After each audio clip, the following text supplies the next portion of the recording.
What is up, everyone? This is Kyle from the TF Review, and today we are going to be taking a look at Star Wars Egg Force Wave 1.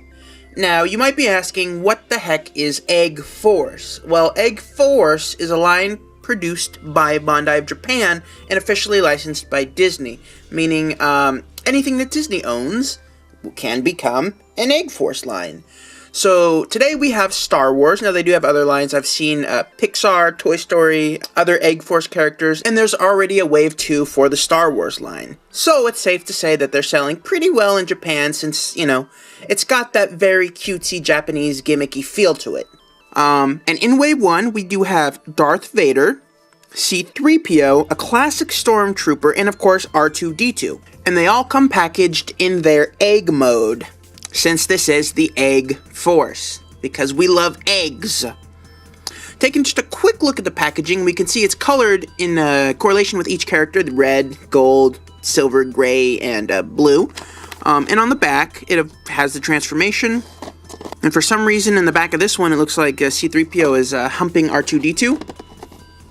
So, we're going to go ahead and open these up and take a look at the Egg Force. So here we have the Egg Forcers out of the packaging. Get some more light.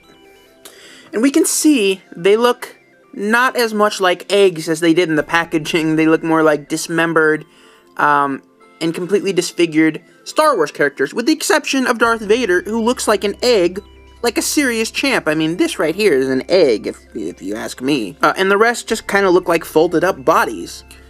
Starting with C-3PO, we can see he's molded in a gold plastic, a really nice gold plastic. Typically with gold plastic, you can see a lot of swirly marks. Trying to see if I can find an example, but with this, it's really hard. They did a great job mixing this plastic.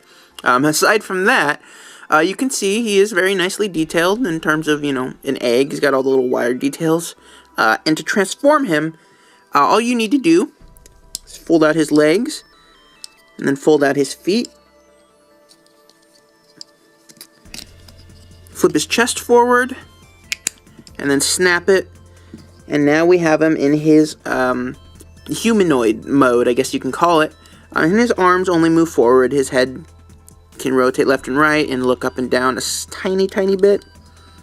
And if you count the transformation, yeah, he does have knee articulation, but he won't be getting any cool poses with it.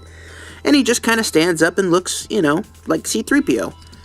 And you can see he does have molding and paint detail on the back, which is kind of nice, apart from, you know, the empty gaps. And literally, that's it. Now, for all the humanoid characters, they all share the same basic transformation, and they each have varying articulation. Moving on to the Stormtrooper, who's looking quite busty, if I might say so myself. Again, we can see very nicely detailed. His arms can actually flap in and out in the egg mode. To transform him, again, just like C-3PO, you want to move his arms out, which is a new bit of transformation. Fold his knees out, then fold his feet up again. Flip his chest forward,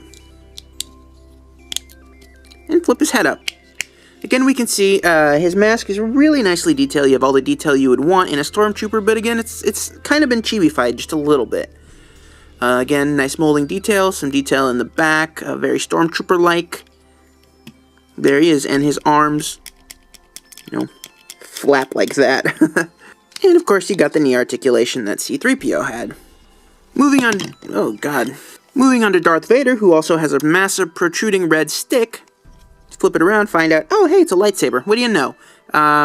You just attach the lightsaber. You can put it down for now. And then you want to fold this round piece up, and that just comes off completely, and we can put that to the side also. Now, his body is basically the same thing as the Stormtroopers, again with the moving arms that flail in and out. So to transform him, again move the arms out, fold the thighs out, and then fold the feet out. Lastly, you want to fold his chest forward, flip his head up, and there you go. And you can see we've got a nice looking representation of Darth Vader if he were born from an egg.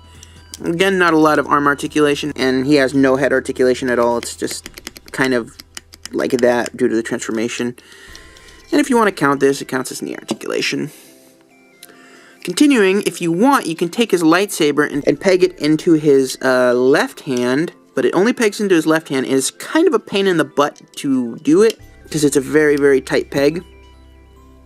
And you really don't want to risk wrecking this lightsaber, because this is actually a fairly nicely painted accessory. When you do finally get it in his hand, it only points in the direction that the peg is facing, so if you wanted to move it, you have to be very careful, make sure it doesn't pop out, like that. And that pretty much is all you get. And you'll notice, when you stand him, he falls forward. But we have a solution, and that is with this guy. Fold it out, just take it, peg it right here in his butthole, and then now he stands up on his own. If you can even see that. Black on black doesn't seem to work very well. And there you go, you've got Darth Vader, who was transformed from an egg. Last but certainly not least, my friends, is R2-D2, and he has probably the most unique transformation of the bunch. What you do is you take his head, fold it up, then you want to take his arms, fold them around, and then you want to take all these bits, because they all kind of open and close like a flower. Make sure they're all closed, and then the head, when it locks down, it holds everything into place. And then there's a little stand down here. It doesn't help much, but they want you to fold it out. Then you can move his arms back, and now you have R2-D2. Now he doesn't have any real articulation, the wheels are all molded, so you're kind of just stuck with this. But it works.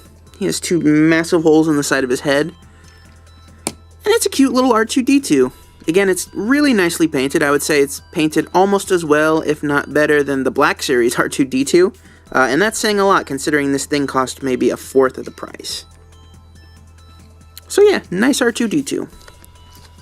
So here they are, my friends, the Wave 1 of the Egg Force line. What did you think? Did you enjoy it? I actually think these are really cool little figures. If you're into the very gimmicky, very unique Star Wars collectibles, these are definitely a must-have, since Japanese Star Wars collectibles certainly have a niche market. And I love them. I think they're a lot of fun, and they're great for just fiddling around on your desk at work when you're bored. So that does it for this review. Thank you guys so much for watching. Be sure to follow me on Twitter at the TF Review, and I have got a ton more videos coming your way. So, thank you so much for watching, and I will see you all in the next video.